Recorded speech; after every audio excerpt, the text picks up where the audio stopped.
Hi guys, today I want to review A Darker Shade of Magic by V.E.Schwab. Before I get into any part of this review, I just want to say I am reviewing this after rereading the book, and I just had so many thoughts about it that I just really wanted to share them with you. And this is definitely more of a recommendation than a review. I have to be honest with you, this is such a great book. It has been on my top list of 2015, and V.E.Schwab is my favorite author. So I might not be the most objective person, but I just really want to talk about why I love this book as much as I do, and just want to share all of my thoughts with you. As always, I don't want to talk too much about the plot, but all you have to know basically is this is an adult fantasy novel, and this is the first book in a trilogy, and it's basically about 4 different Londons, and all of these have like different kinds of connections to magic. There's Grey London, who doesn't have magic at all and basically is like our world. Then we have Red London, which is just basically Red London is magic, like everything about it is magical. Then we have White London, where people are going crazy about magic and there's just lots of fighting and it's pretty messed up. And then we have Black London, which is kind of more of a myth in the other world, in which the world has basically been destroyed because of the use of magic. And in the middle of these different worlds, there is one of our main characters called Kel, and he is from Red London and is able to travel through the worlds. And his kind of task is to bring messages from and to the royals from the different Londons. And yeah, that is kind of how we get into the story. This is all I want to say about the plot, but I also want to mention that there is another main character coming into the story later on, and it's an amazing female protagonist, and yeah, I just had to mention that. But I don't really want to talk more about how it all happens. So one thing that I absolutely love about A Darker Shade of Magic is obviously the world building, and it's so interesting to get these kind of different worlds, but to also have our world. I really think it's great to kind of see the difference between these different worlds, and to also see that magic is not only a good thing, but can also be a bad thing, like in White or in Black London, and how magic can change people and that magic is not the perfect thing. V.E.Schwab has a really great way of doing the world building. I think she does it in a way that you don't get bored of it, and it's not like info dumping, but she just kind of talks casually about the world and explains things to us. And then there is a bit of plot, and then we see something of the world again, and then in the plot we have like a character talking about the world to someone else, and I just really like the way it is done. It never gets boring in my opinion. Overall, I think she just not only has like really figured out the different Londons, but she just describes details in such a lovely way that you can really feel things. The way she describes smells and stuff is already so amazing, and just a great example for how well she does it. I don't know, you can really feel it, you can really see it all, you can really smell it all. It's so cool. I absolutely love that, especially because I think everyone, even the people who might not be like too in love with this book, can agree that Red London is such an interesting, amazing place that we all kind of want to go.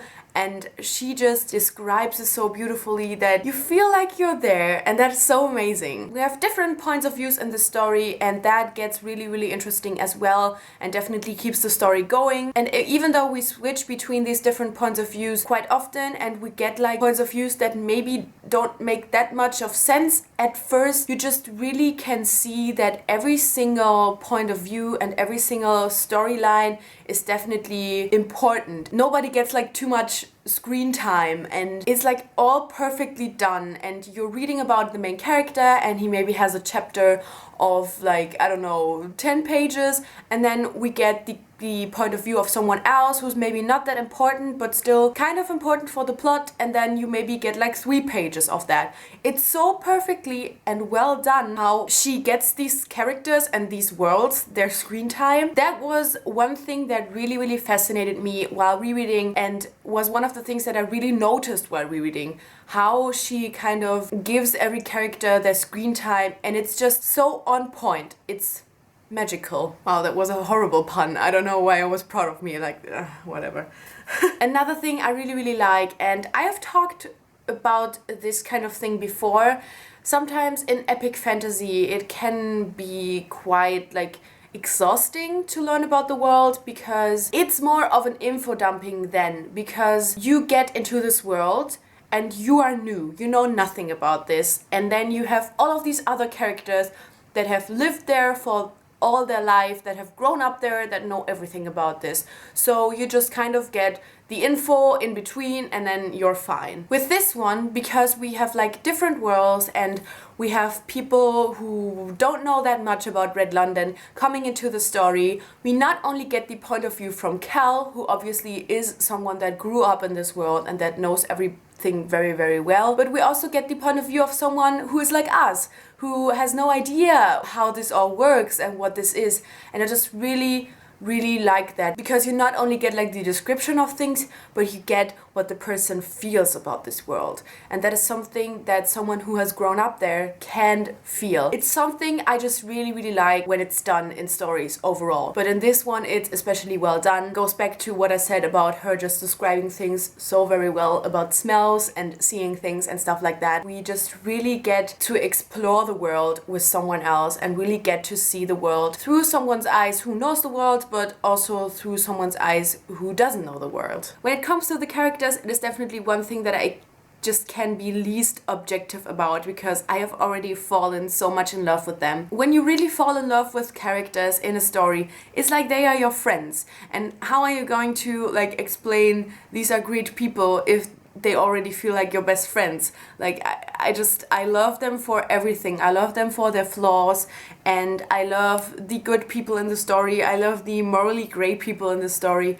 I love the bad people in the story. And it's just another thing that V.E.Schwab does so well. She does characters so very well. It's almost unfair that she's able to do such great world building and such great characters. I just really think that every single character we have in the story really gives us something special, and I think every single person can find like a character that they identify with or that they will just fall in love with. There are so many badasses in the story. There's diversity in the story. We have LGBT characters in the story, although it is not as prominent in this first one, I want to say, but it's still kind of obvious and definitely completely clear in the second book. It's not like something like Dumbledore, where it's never really mentioned in the story. I really don't know what to say about these characters, because they are just perfect in my opinion, and yeah, perfectly flawed. So this was my review of A Darker Shade of Magic by V.E.Schwab.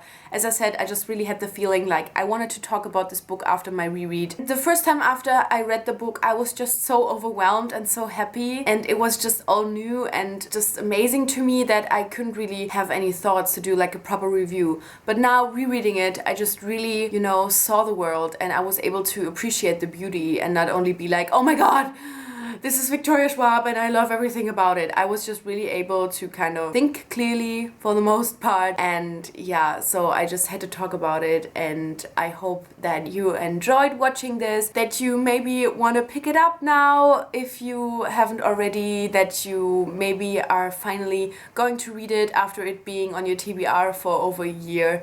Yeah, I just hope I can encourage people a bit to read this, and if you've read it, definitely come back and let me know. If you want to discuss anything with me, you can definitely do that in the comments, but please, if you write any spoilers, just, you know, put like a warning there, or you can also write me on Twitter, whatever. I'm definitely open to talk about this book quite a lot. I will post a review of A Gathering of Shadows, the second book in the series, soonish. Thank you so much for watching, and I guess I'll see you soon. Bye!